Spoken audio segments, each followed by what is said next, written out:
Judges, chapter 17. Micah belonged to the Ephraim tribe and lived in the hill country. One day he told his mother, "Do you remember those 1,100 pieces of silver that were stolen from you? I was there when you put a curse on whoever stole them. Well, I'm the one who did it." His mother answered, "I pray that the Lord will bless you, my son." Micah returned the silver to his mother, and she said, "I give this silver to the Lord so my son can use it to make an idol." Turning to her son, she said, "Micah, now the silver belongs to you." But Micah handed it back to his mother. She took 200 pieces of the silver and gave them to a silver worker who made them into an idol. They kept the idol in Micah's house. He had a shrine for worshiping God there at his home, and he had made some idols and a sacred priestly vest. Micah chose one of his own sons to be the priest for his shrine. This was before kings ruled Israel, so all the Israelites did whatever they thought was right. One day a young Levite came to Micah's house in the hill country of Ephraim. He had been staying with one of the clans of Judah in Bethlehem, but he had left Bethlehem to find a new place to live where he could be a priest. "Where are you from?" Micah asked. "I am a Levite from Bethlehem in Judah, The man answered. and I'm on my way to find a new place to live." Micah said, "Why don't you stay here with me? You can be my priest and tell me what God wants me to do. Every year I'll give you 10 pieces of silver and 1 complete set of clothes, and I'll provide all your food." The young man went for a walk. Then he agreed to stay with Micah and be his priest. He lived in Micah's house, and Micah treated him like one of his own sons. Micah said, "I have a Levite as my own priest. Now I know that the Lord will be kind to me." Judges, chapter 18. These things happened before kings ruled Israel. About this time, the tribe of Dan was looking for a place to live. The other tribes had land, but the people of Dan did not really have any to call their own. The tribe chose 5 warriors to represent their clans and told them, "Go and find some land where we can live." The warriors left the area of Zorah and Eshtaol and went into the hill country of Ephraim. One night they stayed at Micah's house because they heard the young Levite talking, and they knew from his accent that he was from the south. They asked him, "What are you doing here? Who brought you here?" The Levite replied. Micah hired me as his priest.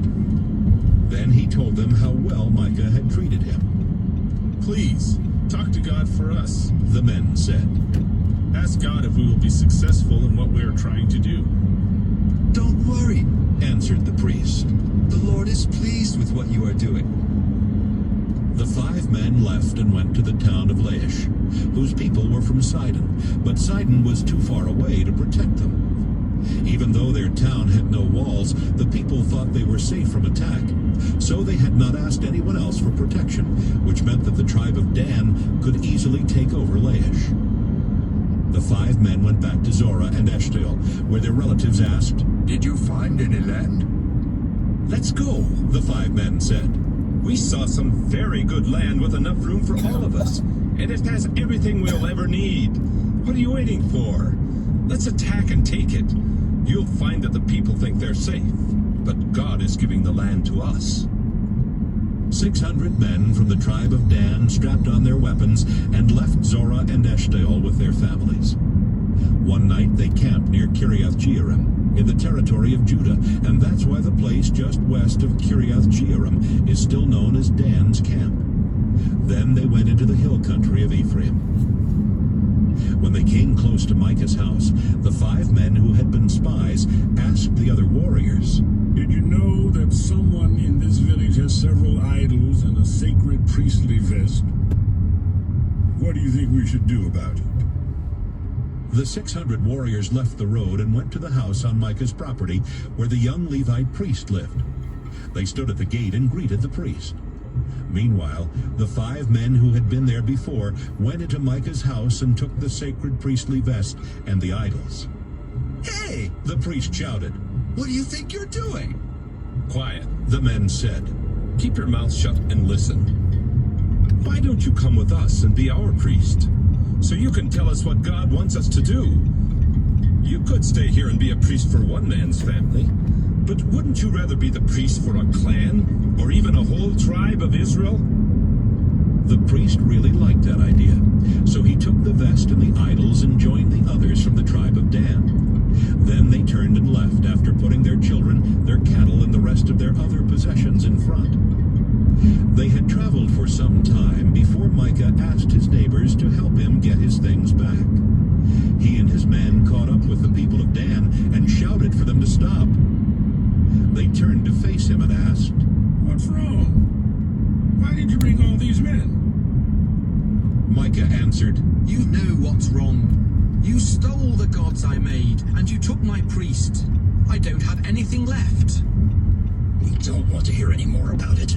The people of Dan said, And if you make us angry, you'll only get yourself and your family killed. After saying this, they turned and left. Micah realized there was no way he could win a fight with them, and so he went back home.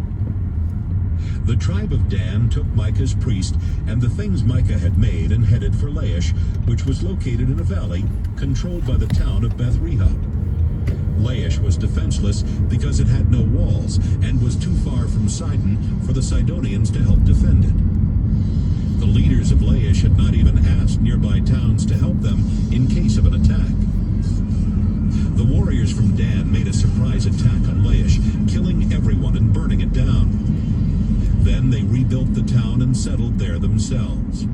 But they named it Dan after one of Israel's sons, who was the ancestor of their tribe. Even though the place of worship was in Shiloh, the people of Dan set up the idol Micah had made. They worshipped the idol, and the Levite was their priest. His name was Jonathan, and he was a descendant of Gershom, the son of Moses. His descendants served as priests for the tribe of Dan until the people of Israel were taken away as prisoners by their enemies. Judges chapter 19. Before kings ruled Israel, a Levite was living deep in the hill country of the Ephraim tribe. He married a woman from Bethlehem in Judah, but she was unfaithful and went back to live with her family in Bethlehem. 4 months later, her husband decided to try and talk her into coming back. So he went to Bethlehem, taking along a servant and 2 donkeys. He talked with his wife, and she invited him into their family's home. Her father was glad to see him and did not want him to leave. So the man stayed 3 days, eating and drinking with his father-in-law. When everyone got up on the 4th day, the Levite started getting ready to go home. But his father-in-law said, Don't leave until you have a bite to eat. You'll need strength for your journey. The 2 men sat down together and ate a big meal. Come on! The man's father-in-law said, Stay tonight and have a good time. The Levite tried to leave, but his father-in-law insisted, and he spent 1 more night. The 5th day, the man got up early to leave, but his wife's father said, You need to keep up your strength. Why don't you leave right after lunch? So the 2 of them started eating. Finally, the Levite got up from the meal so he and his wife and servant could leave.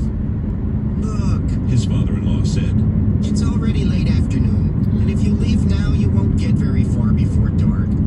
Stay with us 1 more night and enjoy yourself. Then you can get up early tomorrow morning and start home. But the Levite decided not to spend the night there again. He had the saddles put on his 2 donkeys. Then he and his wife and servant traveled as far as Jebus, which is now called Jerusalem. It was beginning to get dark, and the man's servant said, Let's stop and spend the night in this town where the Jebusites live. No, the Levite answered. They aren't Israelites, and I refuse to spend the night there. We'll stop for the night at Gibeah, because we can make it to Gibeah, or maybe even to Ramah before dark. They walked on and reached Gibeah in the territory of Benjamin just after sunset. They left the road and went into Gibeah, but the Levite couldn't find a house where anyone would let them spend the night, and they sat down in the open area just inside the town gates. Soon an old man came in through the gates on his way home from working in the fields. Most of the people who lived in Gibeah belonged to the tribe of Benjamin, but this man was originally from the hill country of Ephraim. He noticed that the Levite was just in town to spend the night. Where are you going? The old man asked. Where did you come from? We've come from Bethlehem in Judah. The Levite answered. We went there on a visit. Now we're going to the place where the Lord is worshipped, and later we will return to our home in the hill country of Ephraim. But no one here will let us spend the night in their home. We brought food for our donkeys and bread and wine for ourselves, so we don't need anything except a place to sleep. The old man said, You are welcome to spend the night in my home and to be my guest, but don't stay out here. The old man brought them into his house and fed their donkeys. Then he and his guests washed their feet and began eating and drinking. They were having a good time when some worthless men of that town surrounded the house and started banging on the door and shouting. A man came to your house tonight. Send him out so we can have sex with him. The old man went outside and said, My friends, please